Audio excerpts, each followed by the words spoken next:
Vítejte, milí televizní diváci, u zářijového vydání našeho pořadu Hlubinami vesmíru. Dnes je se mnou ve studiu opět doktor Tomáš Graf, vedoucí hvězdárny a planetária Johana Palissy v Ostravě. Dobrý den, pane doktore. Dobrý den. A poprosím vás, jestli byste představil našim divákům, co dnes bude na pořadu. Začneme u Merkura. Je to planeta, která obíhá Slunci nejblíže, ale svým způsobem je tak trošičku zapomenutá. Potom se přesuneme k té nejvzdálenější planetě sluneční soustavy, té řádné planetě, kterou je Neptun. A jestliže se podíváme mezi hvězdné objekty, tak nás dneska budou zajímat především pozůstatky po supernovách, respektive kolem hvězdná okolí hmotnějších hvězd. O vývoji hmotných hvězd bude řeč v závěru ve volném tématu a tím pádem se dostaneme i k supernovám, což je velmi zajímavé téma. Dříve než toto zajímavé téma rozkryjeme, na co se můžeme těšit, tak pojďme si napřed ale prohlédnout souhvězdí zářijové oblohy. Tak jsme se rázem objevili pod zářijovou oblohou. Ta je krásná. Samozřejmě je to takový předěl mezi létem a podzimem, mezi letními a podzimními souhvězdími. Můžeme zmínit za námi viditelné planety, které jsou viditelné pouze dalekohledem, a to je jsou nízkou obzoru, a to je především Uran a Neptun. A zmiňuji se o nich z toho důvodu, že jsme si o nich zatím nepovídali a v dnešním díle trošku blížeji si něco řekneme o Neptunu. No a potom bych rád připomenul velmi výrazné a snadno nalezitelné souhvězdí Kassiopeii, které je obtočnové, také Kéfea, který je méně výrazný, ale také obtočnovým souhvězdím. A z těch dominantních souhvězdí letní oblohy dnes se budeme bavit o Labuti.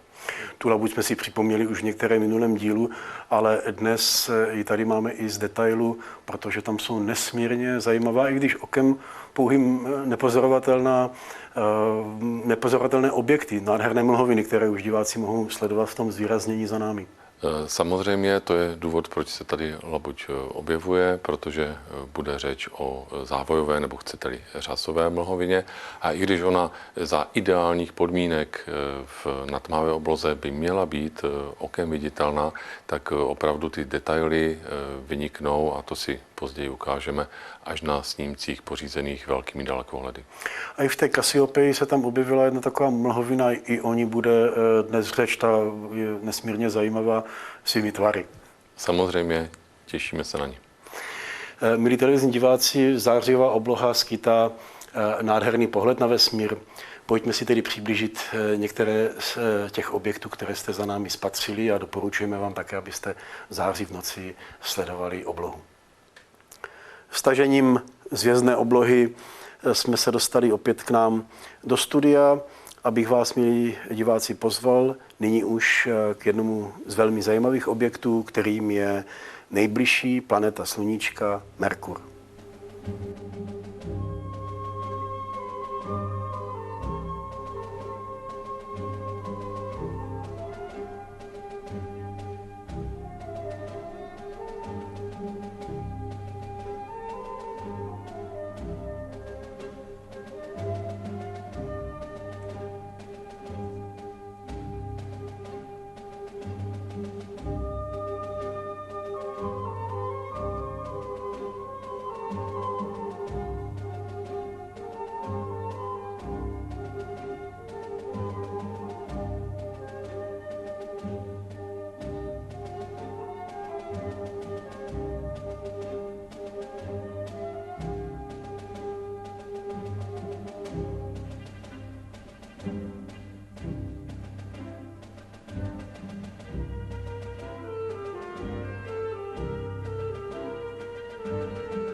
Společně se sondou Messenger jsme se dostali k planetě Merkur, jak jste před chvíli viděli. Pane doktore, sonda Messenger, ta ještě myslím u Merkuru není, ta tam teprve dorazí. Máte pravdu, i když odstartovala již v srpnu, před 3 lety, v srpnu roku 2004, tak její dráha je poměrně složitá. Proletěla nejenom ještě jednou kolem Země, ale také kolem Venuše. A v lednu příštího roku, v lednu 2008, provede první průlet kolem Merkuru.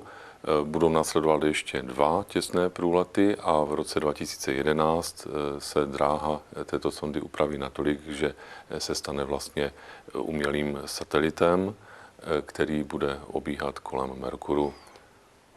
Tady za námi už vidíme povrch toho Merkura, velmi připomíná Měsíc, ale ještě než se dostaneme blíže k té planetě Merkur, je to asi ale po dost dlouhé době, kdy se začne detailně studovat planeta Merkur. Můžeme se těšit, že už to bude brzy za pár měsíců, protože naposled, pokud vím, tam byla sonda Mariner 10 americká, to už je někdy v 70. letech.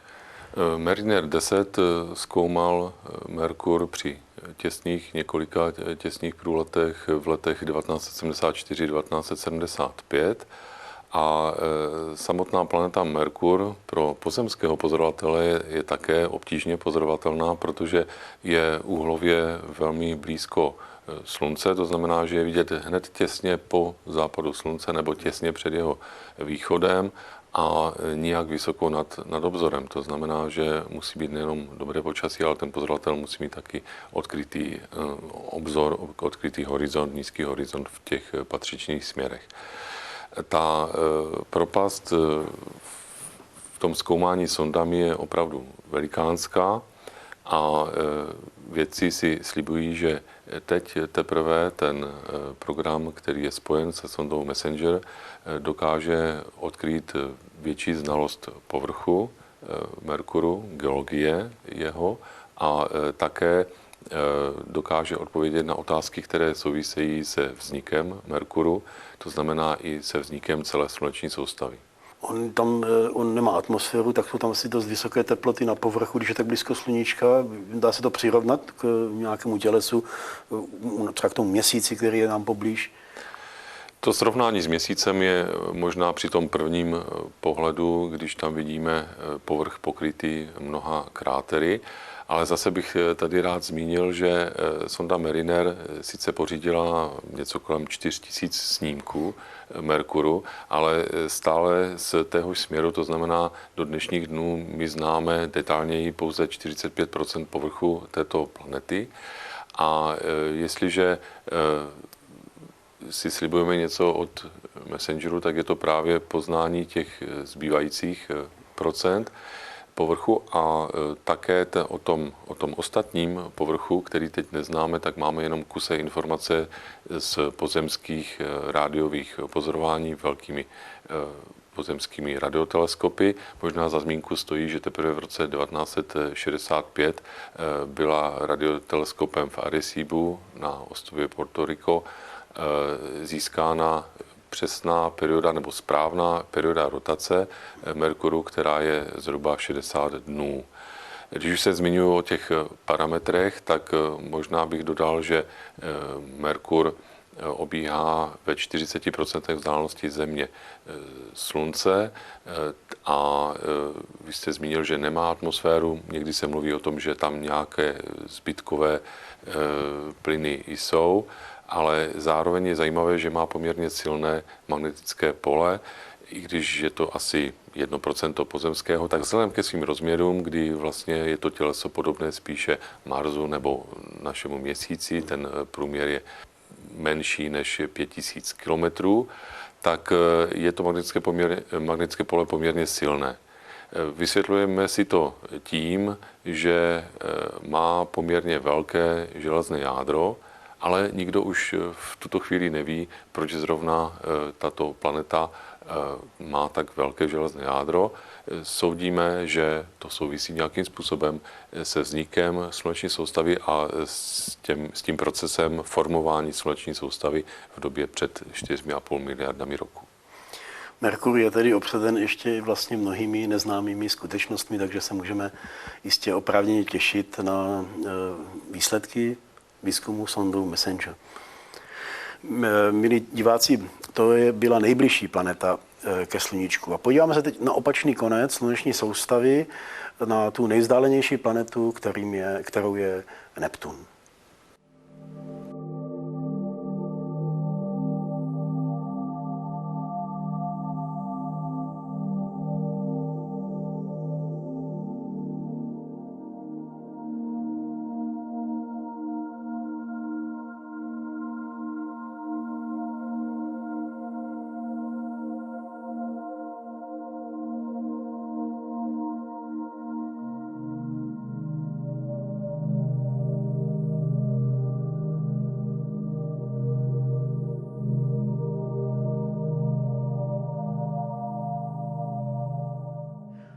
Ocitli jsme se opravdu na nejvzdálenějším konci oběhu planet kolem Sluníčka u té nejvzdálenější planety Neptun.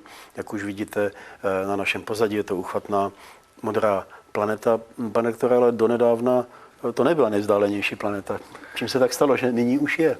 Tak protože tu nomenklaturu si určuje člověk a astronomové se dohodli, že Pluto má tolik odlišných vlastností od těch velkých planet, že mezi ty planety už počítat není. Respektive vznikla taková nová skupina těles ve sluneční soustavě, kterým se říká trpasličí planety, a tam je Pluto takovým typickým zástupcem. Kromě něj tam v této době v té malé rodině zatím, která se ale, myslím si, velmi rozroste časem, jsou další dvě tělesa, a to je trpasličí planeta Eris a Ceres. Přičemž Ceres, to možná diváci vědí nebo si pamatují, je donedávna jedna z největších planetek, a myslím si, že v té místnosti čekatelů je v současné době několik desítek těles, která budou přece jenom zařazena mezi trpasličí planety. No, nicméně tím pádem se stal Neptun tou nejvzdálenější planetou od Slunce. My se těch trpasličích planet dotkneme, ale až některém z následujících pořadů. Dnes se zaměříme tedy na toho nádherného Neptuna. Co o něm bližšího můžeme divákům říct? Podobně jako u Merkuru, tak také Neptun byl zkoumán pouze jedinou sondou, a to už bylo poměrně dávno. Ten těsný průlet sondy Voyager 2 se odehrál v srpnu roku 1989. No a v dohlednu není žádný další program, který by zkoumal tuto planetu a také její velmi zajímavé okolí. Samotný Neptun byl objeven v polovině 19. století, přesněji v roce 1846, a to na základě výpočtů, které provedl Francois Leverrier, který požádal řadu pozorovatelů, astronomů, aby na tom předpovězeném místě toto těleso hledali, a úspěšný byl astronom Johann Galle, který tuto planetu nalezl.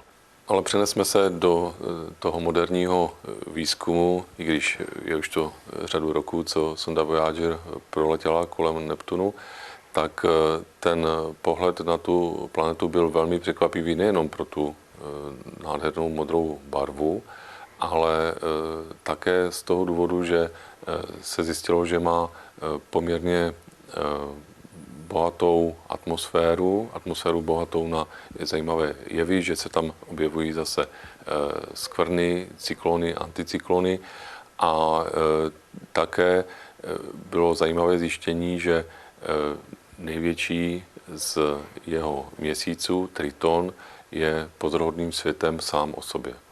On ještě k té atmosféře toho Neptuna, tam jsou taky podobné víry, já to nechci přirovnávat zrovna k rudé skvrně na Jupiteru, určitě ne tedy aspoň tvarově a barevně, ale přece to připomíná víry, to jsou nějaké tmavší skvrny, pak jsou tam nějaká bílá oblaka, říkám to velmi laicky, víme o tom bližšího něco? Ano, to srovnání je na místě.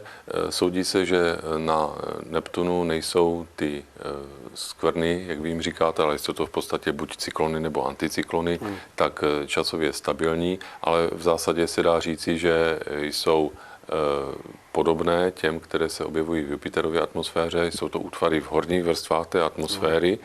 A také, což je zajímavé, že se objevují přibližně ve stejných šířkách, to znamená vzhledem k rovníku té planety jsou umístěny zhruba ve stejném místě, jak na Jupiteru, tak na tom Neptunu. A ta modrá barva toho Neptunu, atmosféra modrá, je to chemicky nějak zapříčiněno, nebo čím si můžeme vysvětlovat tu nádhernou moc Neptuna, na rozdíl třeba od Saturnu nebo od Jupitera, který hýří barvami jinými než modrou? Je tam příměs metanu a to dosti podstatná. Také je tam určité procento helia. Ovšem, co je shodné, takže ta atmosféra, i když je poměrně hustá, tak z velké většiny je tvořena vodíkem, stejně jako u toho Jupiteru. Takže já to nevím docela přesně. Jednak to barevné podání je samozřejmě velmi zkresleno tím, jak se ty snímky sestavují a upravují. A myslím si, že tu modrou barvu v případě Neptunu přináší přítomnost vyššího obsahu právě toho metanu. Ano, a tam byste mluvil, že už jaksi mnoho let je to, co sonda Voyager 2 studovala Neptun. Myslím, že to bylo v roce 89. Vzpomínám si na to i s těmi pohnutými dobami. Vím, že bylo to složité zrovna, že v létě ona někdy přiletěla k tomu Neptunu a už se odehrávaly u nás společenské změny a šlo to trochu do pozadí, ten výzkum toho Neptunu, což bylo škoda. Když si to uvědomíme, tak už je to vlastně víc než 17 let, co tam tedy ta sonda naposled byla. Čím se to dá vysvětlit, že pokud vím, tak jsou pořady, teda na pořadu NASA, Saturn, teď nedávno vyslali sondu až vlastně k Plutu a k těm dalším možná planetám. Neptun jakoby zůstal v pozadí. Čím se to dá vysvětlit?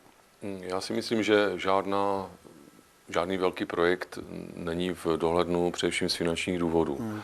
Takže tam je vždycky velký boj. No a Pluto, respektive celý ten projekt té sondy k Plutu dostal přednost z toho důvodu, že tam vlastně nebyla ještě žádná sonda. To znamená, že pořád zůstává Neptun, respektive jeho měsíc Triton, tím nejvzdálenějším velkým tělesem ve sluneční soustavě, které bylo detailněji prozkoumáno nějakou sondou.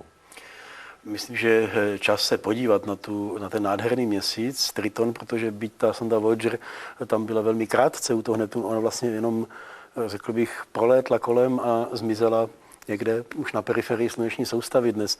Přesto pořídila nesmírně krásné záběry právě toho největšího měsíce Neptunova, kterým je Triton, a naši diváci už mohou vidět i na našem pozadí právě tento nádherný měsíc. Pojďme si blíže ho popsat, protože už je jasné vidět, že tam jsou zajímavé struktury a úplně odlišné povrchy. Některý povrch má úplně jiný tvar, úplně jiné barvy než ten jiná část povrchu.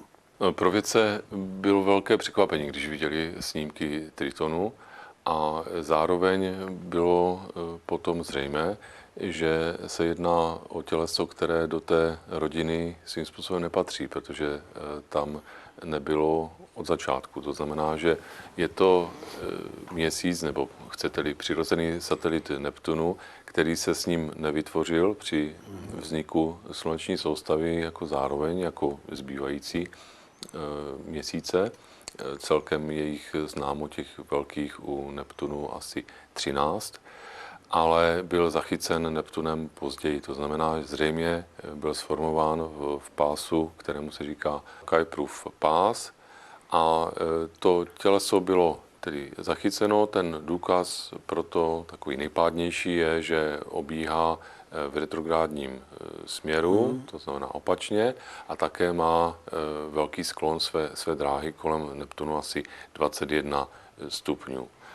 Na tom Tritonu, ale pokud vím, byla nalezena taky atmosféra, ona nebude tak hustá, jak třeba na Zemi, že? Ale atmosféru má Triton. Má atmosféru, je to poměrně velké těleso, má průměr 2700 kilometrů. No a jedno z největších překvapení bylo to, že na povrchu zřejmě funguje, nebo v těch horních vrstvách toho tuhého tělesa funguje takzvaný kryovulkanismus, to znamená jakási varianta vulkanismu při velmi nízkých teplotách, protože tam ty teploty jsou extrémně nízké. Nicméně ten materiál je pod povrchem určitým mechanismem zahříván a potom může vyvěrat z takových ledových obdob vulkánu na povrch, kde zase znovu tuhne. No, tak když se potom podíváme na ty další měsíce Neptuna, tak on opravdu vyčnívá, protože on má ty rozměry mnohanásobně větší než ten další druhý měsíc, myslím Proteus, ten je už vlastně malinký měsíček a ty další už jsou vlastně balovaný, podobně jak jsme to viděli třeba u Saturnu nebo Jupitera, ty malé měsíčky. Ale tady tento je opravdu, on patří mezi jedny z největších měsíců ve sluneční soustavě. Určitě se řadí do té první desítky někde a to je taky dost jako výjimečné. U tak vzdáleného tělesa. Ano, a zároveň je to nejvzdálenější těleso, které bylo prozkoumáno v naší sluneční soustavě. A když se vrátím k tomu kryovulkanismu, tak ten je tam zřejmě ze všech těles, kde byl pozorován, dotažen do největších rozměrů, abych tak řekl, a vytváří, a nejenom, že vytvořil, ale neustále určitým způsobem mění povrch tohoto velmi zajímavého měsíce.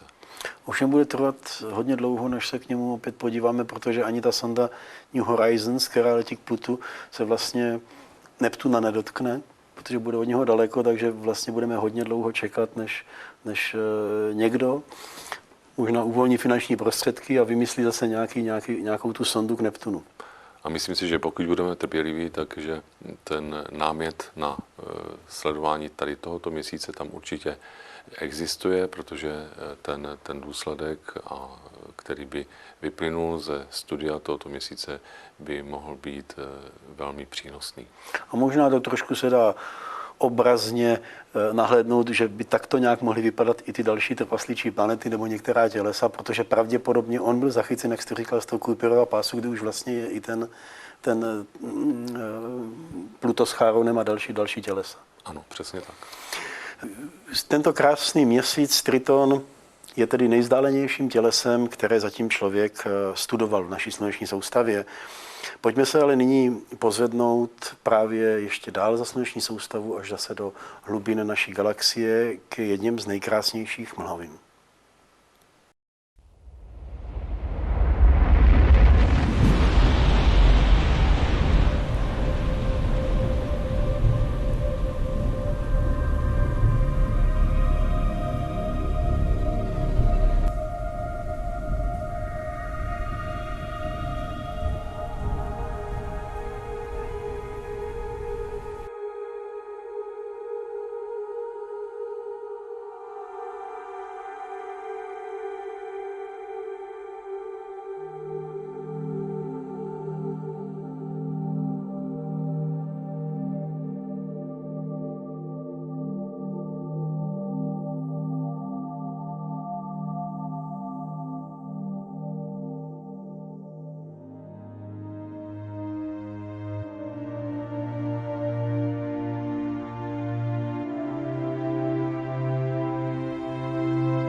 Viděli jsme tady nádherné přibližování a animaci výbuchu jedné ze supernov.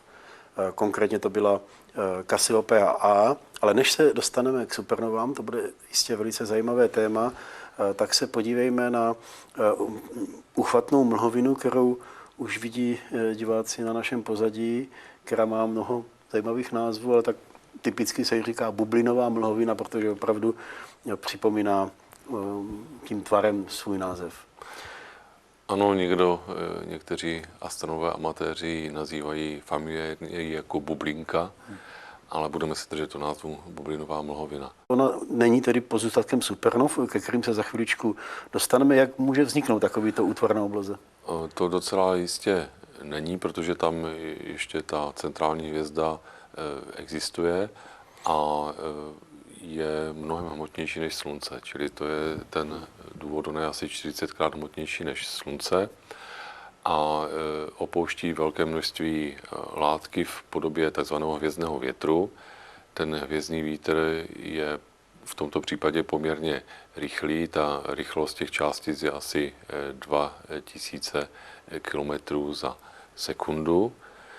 No a v okamžiku, kdy vlastně tyto rychlé částice hvězdného větru dostihnou nebo narazí v uvozovkách do hustšího prostředí, tak tam se vytváří ta rázová vlna, která dělá potom tu typickou bublinu. Je taky vidět, že na jedné straně je ten materiál asi hustší, protože tam je vlastně ta stěna té bubliny jakoby mnohem výraznější na těch snímcích.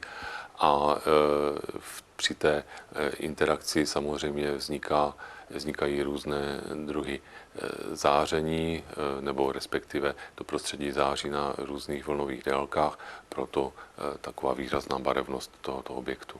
Ona je někde na rozhraní souhvězdí Kassiopeia a Kefea.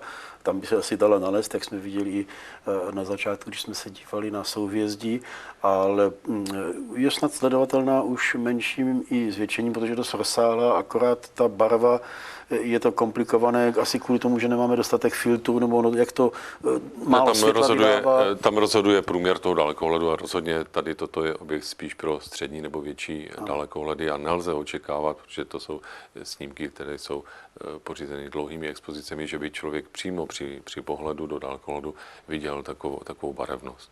Jistě.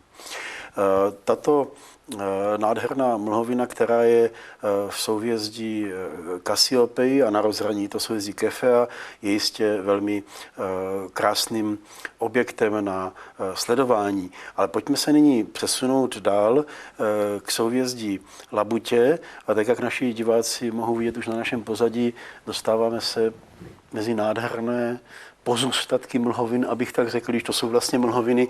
Souhvězdí Labutě je vůbec bohaté na mlhoviny. Toto konkrétně za náma jsou nádherné takové šmouhy, řasy, závoje a taky se zřejmě jedná o jednu z nejzajímavějších mlhovin. Máte opět pravdu, je to komplex mlhovin, kterému se říká závojová mlhovina nebo někdy také řasy nebo řasová mlhovina. A také ty jednotlivé podútvary mají některé speciální své poetické názvy, k tomu se možná dostaneme. Nicméně ta hlavní struktura soudí se pozůstatkem po výbuchu supernovy v době před asi 5 až 10 tisíci lety.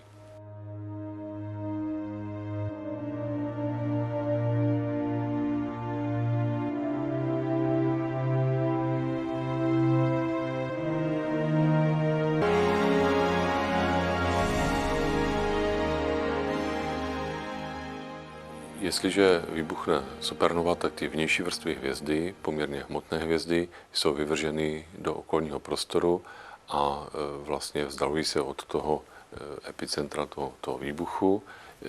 To znamená, že jednak to prostředí se stává řidším a také postupně klesá ta rychlost toho rozpínání. A samozřejmě, že ty rychlé částice interagují i s tím mezihvězdným prostředím.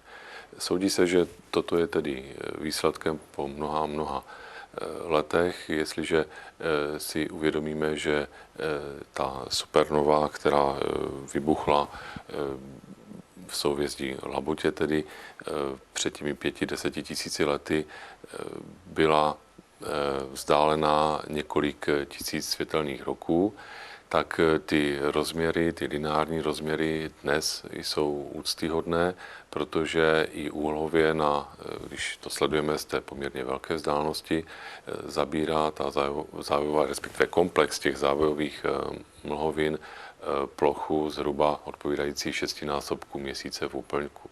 To už je tedy kus velkého prostoru na obloze. A přesto tam, když se díváme na souhvězdí Labutě, tak žádnou mlhovinu pouhým okem nespatříme. Museli bychom vyhledat místo s ideálními podmínkami, respektive tady na ty detaily nebo na to, aby ty útvary byly výraznější, je dobré si vzít na pomoc dalekohled. Tady vidíme jeden velmi zajímavý záběr, jako je přibližování k části objektu této řasové mlhoviny. Říká se mu poeticky koště čarodějnice. Ono to je takové trošku spíš hrádka a tam je výrazná hvězda, ale tam myslím s ní nesouvisí. To je jenom zhoda asi úhlů pohledu. Nesouvisí a dokonce ten celý útvar je podstatně blíž a nesouvisí ani s tím výbuchem supernovy. Proto se vlastně mluví o tom komplexu jako takovém, o tom komplexu závojové mlhoviny. To souhvězdí Labutě je ale bohaté opravdu na mnoho mlhovin. Možná, že to souvisí také tím, že se díváme trošku v rovině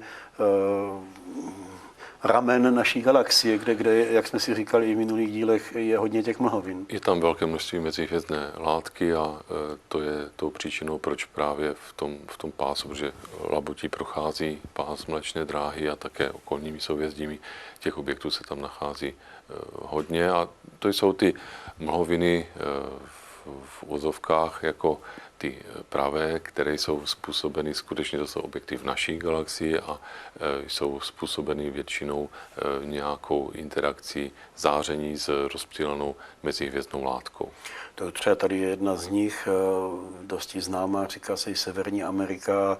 Ona připomíná opravdu, když se podíváme na Atlas a vidíme kontinent Severní Ameriky, tak skoro je velice podobná tomu. A to je tedy právě tato, tak řekl bych, typická mlhovina, jak jste říkal. Ano. A dole pod tou Severní Amerikou ještě vidíme, jako v Karibském moři, jako by se dalo říct, tak tam je další taková výrazná mlhovina, která je taky velmi poutavá, zvláště když se podíváme tím Hubbleovým dalekohledem na detaily. To je mlhovina, myslím, že se říká pelikán. To se říká pelikán zase, protože svým vzhledem připomíná právě profil tohoto opeřence. Co udělat pro takové amatérské pozorování, abychom aspoň trochu těch mlhovin spatřili? No, to doporučení je jednoduché, vyrazit pod oblohu, která není přesvětlená, to znamená někam mimo město. A nebo pokud už jsme v tom příměstském prostředí, tak se dají použít speciální filtry. Ta nabídka je poměrně široká. Nevýhodou je to, že každá ta mlhovina, její záření převažuje v určité vlnové délce a nebo ty různé typy mlhovin vyžadují různé filtry, to znamená, nestačí se vybavit jedním druhem filtru, ale podle typu objektu je potřeba mít takové 3-4 druhy. A nebo, to se v poslední době hodně rozšířilo, existují speciální filtry, které potlačují vliv světelného znečištění a ten filtr potom je jediný na všechny ty objekty. Ovšem ta jeho účinnost nebo ten výsledek je zase ten, že přece jenom všechny ty objekty se jeví jako slabší. Je nutné použít tedy větší dalekohled, abychom spatřili to, co předtím jsme byli zvyklí pozorovat i třeba dalekohledem menším. Vypravit se na některou z blízkých hvězdáren je taky možná jeden z návodů. To je taky řešení. Podíváme se ale nyní na opravdu jenom tu část těch mlhovin. Říkali jsme o té řasové mlhovině, že je pozůstatkem supernov. A myslím si, že to je vhodný čas k tomu, abychom se konečně tedy dostali k supernovám jako k objektům. Je zajímavé, že hvězdy na první pohled se vyvíjejí celkem nelogicky, že ty nejhmotnější mají nejkratší život. Ale když se na to podíváme nějak detailněji fyzikálně, tak už nám to tak paradoxně nepřipadne, protože ty nejhmotnější hvězdy mají největší rozměry, největší povrch a z toho povrchu vlastně uniká největší množství záření. oproti ve srovnání s těmi málo hmotnými. To znamená, že ty nejhmotnější hvězdy se vyvíjejí velmi rychle a také, co je zajímavé, že jejich hmotnost umožní to, že proběhne mnohem komplexnější řada termonukleárních reakcí. Takže začneme u těch reakcí vodíku, kdy vodík se spaluje na helium. To znamená, že je to velmi hmotná hvězda velkých rozměrů, která velmi rychle hoří, protože ubývá její zářením její hmotnost a tím pádem i ten život té hvězdy se vlastně zkracuje. To je začátek. Ten začátek a to, co říkáte, tak je ve své podstatě pravda. Hvězda vždy vyrábí jenom tolik energie, kolik z ní unikne do okolního prostoru. A jestliže u těch hmotných hvězd přes ten poměrně obrovský povrch uniká mnoho energie, musí ten motor, ta centrála, kterým je jádro, kde probíhají termonukleární reakce, nahrazovat velké množství energie a ty zásoby toho vodíku se spotřebují poměrně rychle. Ovšem potom nastupuje další mechanismus, kdy z toho helia, které bylo popelem té předchozí reakce, se stane palivo pro reakci následující. No a v případě hvězd o hmotnosti Slunce už to nikam dál nedojde. U těch velmi hmotných hvězd to jde dál, ty prvky se mění až po železo, ale potom už nic vlastně nedokáže zabránit kolapsu té hvězdy, protože ta hvězda nemá už žádnou energii, protože syntéza těžších prvků, než je železo, není termonukleární reakcí možná. Co tedy pokračuje dál? Co se děje potom s tou hvězdou dál?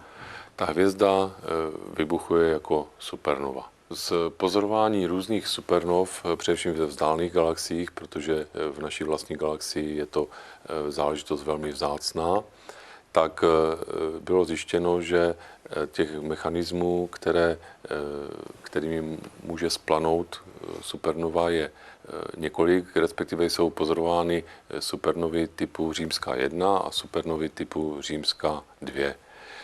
Supernovy typu Římská 1 jsou ještě zářivější než ty té druhé kategorie a soudí se, že je to vlastně takový případ, kdy ta hvězda je ve skutečnosti dvojhvězdou a ta hmotnější složka přetéká, respektive její látka přetéká na tu méně hmotnou složkou, kterou je už vyvinutý bílý trpaslík, čili jedno ze závěrečných stádií vývoje hvězd s malou hmotností. Je to závěrečné stádium, do kterého dospěje i naše Slunce. No a v okamžiku, kdy ta hmotnost té přetečené látky překročí určitou mez, ta mez je teoreticky spočítána, předpovězená, je to asi 1,3 násobek hmotnosti Slunce, tak se zažehne překotným způsobem, vlastně dojde k detonaci celého toho objektu a prakticky toto je to vzplanutí. Ty supernovy typu Římská 2, tak to jsou ty jakoby pravé supernovy, respektive to, o čem jsme si tady povídali, že tak se vyvíjejí velmi hmotné hvězdy, tak tam skutečně dojde k tomu, že ty vnitřní oblasti velmi rychle kontrahují. Přitom při té kontrakci se uvolňuje obrovské množství energie, především v podobě neutrin.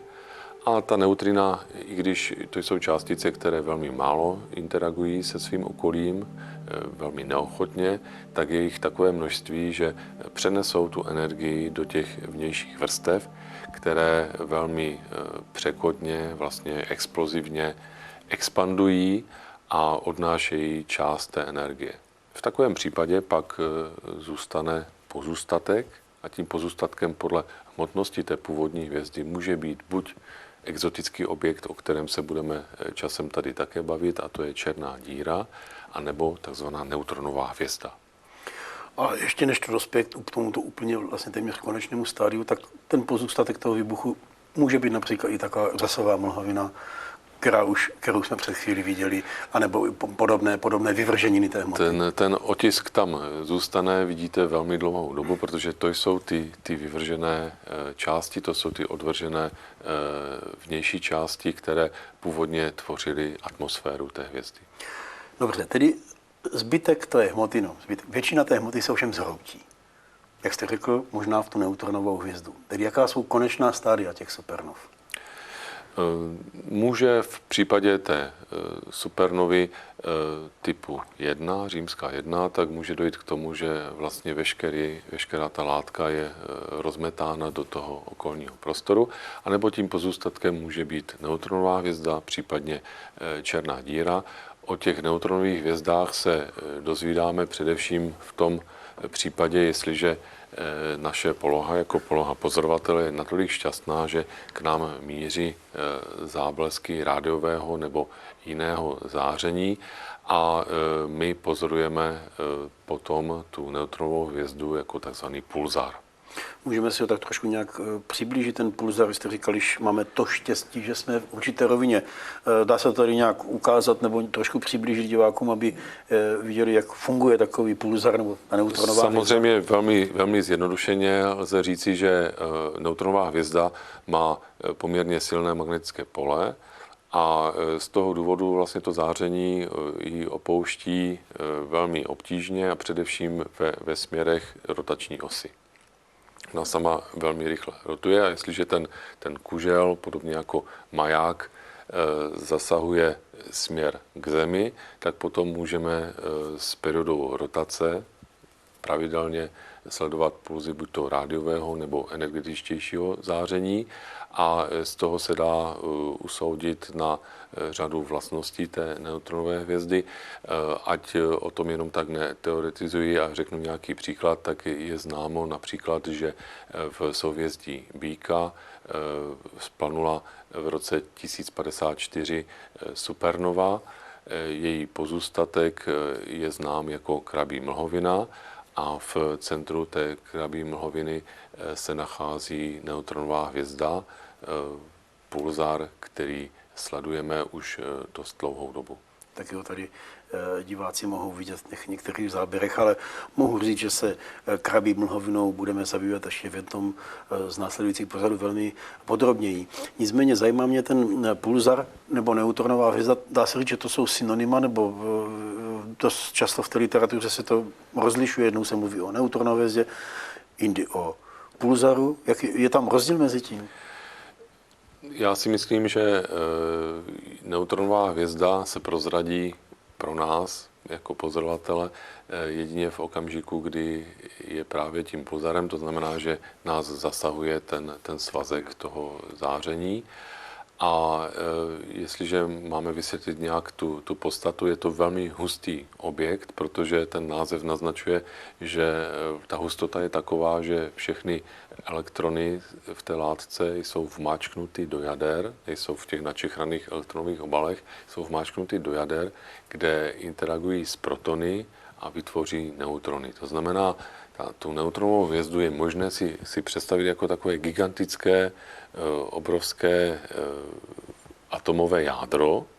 Ovšem ty prvky v něm, ty neutrony, nejsou pohromadě drženy silnou interakcí, jak je tomu v případě klasických atomů, ale jsou dohromady drženy gravitací. Víme trošku něco o rozměrech. Ta neutrona, tak jakých asi může dosáhnout rozměry? Rozměry jsou řádově kilometry a hmotnosti jsou odpovídající zhruba té původní hmotnosti toho hrouceného jádra, čili ne celé té hvězdy, čili ta hmotnost může nabývat i několik hmotností Slunce. Což je snad nepředstavitelné. Čili ta hustota je nepředstavitelná té látky a v laboratorních podmínkách v žádném případě nenapodobitelná. Jsme si nedávno povídali, když se zhroutí hvězda typu sluníčka na závěrečný vývoj, takže vznikne bílý trpaslík a popisovali jsme si to, jak je to obrovský hutné těleso a ta neutronová hvězda je o řád nebo o několik řádů ještě hutnější. O mnoho řádů hutnější a ten bílý trpaslík je proti tomu vlastně úplně řídké prostředí. To se dostáváme opravdu už do velmi zajímavých končin té astrofyziky.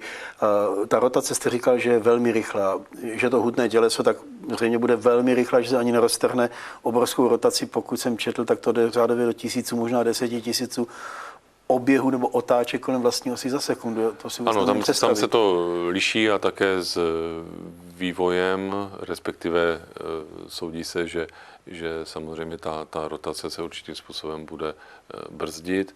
V případě, že jsou součástí nějakého složitějšího systému, dvojhvězdy a tak dále, tak je možné právě toho využít i k testování a bylo toho využito k testování efektů souvisejících s obecnou, případně speciální teorií relativity.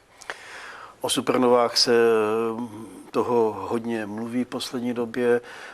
Dokonce se říká, že kdyby nějaká blízká supernova tady vybuchla někde v našem okolí, že by to mohlo poznamenat negativně, pochopitelně život tady na Zemi. Víme, kolik těch supernov bylo, nebo máme nějakou představu, kolik v té galaxii naší je supernov, blízké galaxii, něco blížšího k tomuto tématu?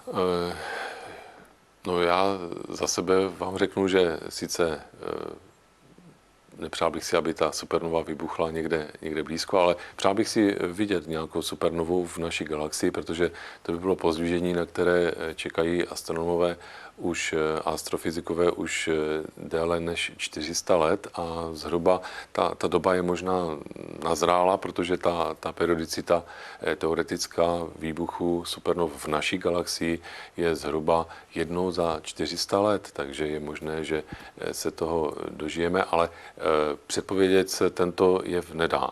Já zdůraznuju znovu a znovu v naší galaxii, protože, abych to vysvětlil, v těch vzdálených galaxiích se ta splanutí počítají na stovky ročně, která jsou pozorována.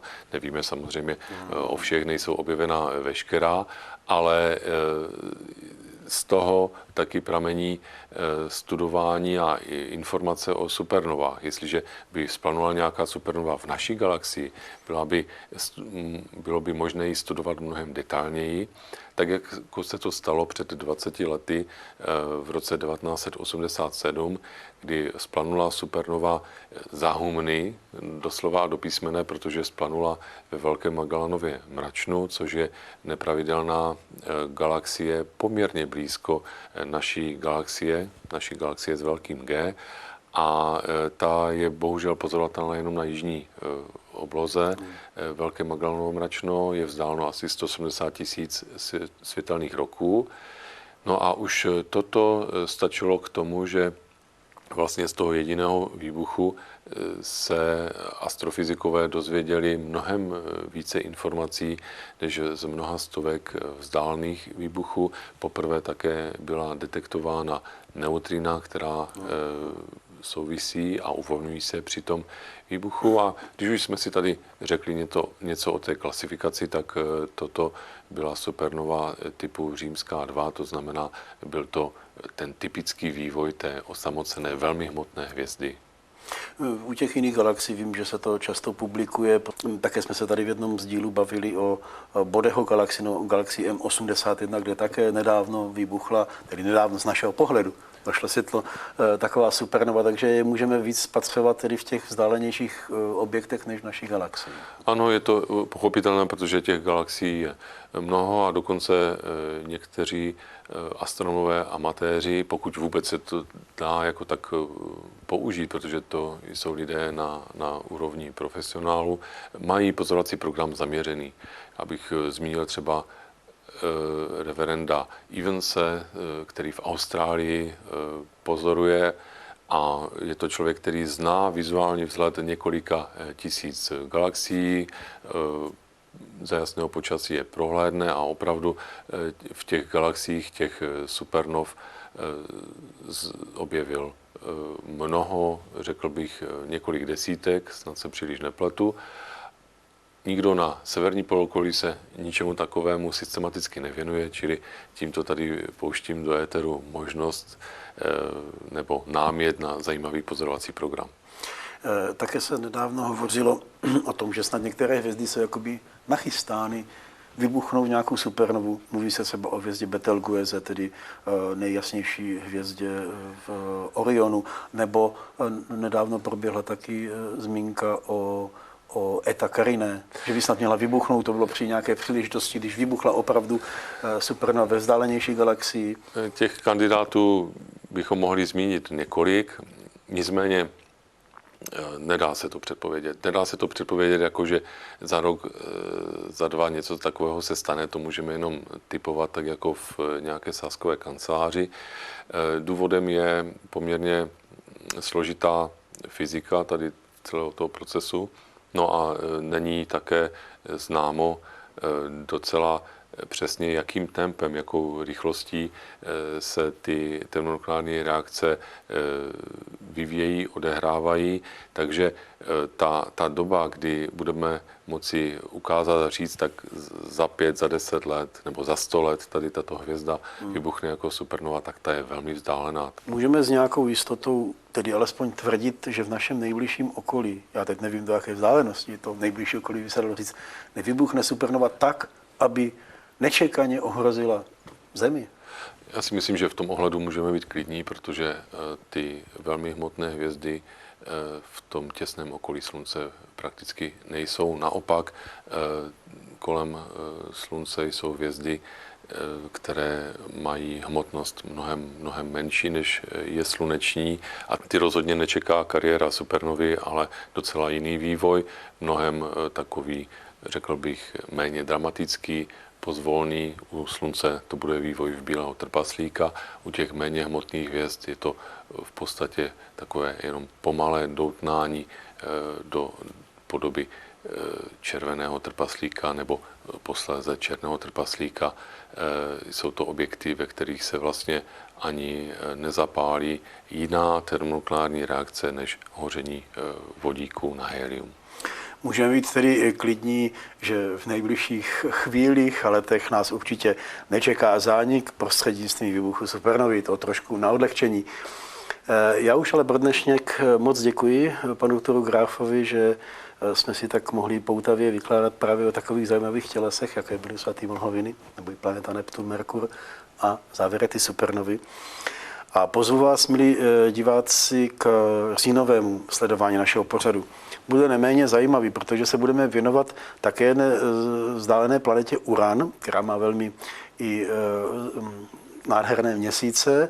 Podíváme se na nesmírně zajímavý objekt dvojitou otevřenou hvězdokupu Chi a H v souhvězdí Persea, abychom potom se vzdálili k jedné z nejznámějších galaxií, takzvané velké galaxii v Andromedě. A budeme se také věnovat zajímavému tématu, protože půjdeme ještě k hmotnějším tělesům, možná než byly dnes zmíněné. Budeme se věnovat velmi tajuplným kvasarům a podíváme se také na černé díry. Děkuji tedy, pane doktore, dnes za poutavé povídání a s vámi, milí televizní diváci, se loučím a těším v říjnu. Nashledanou.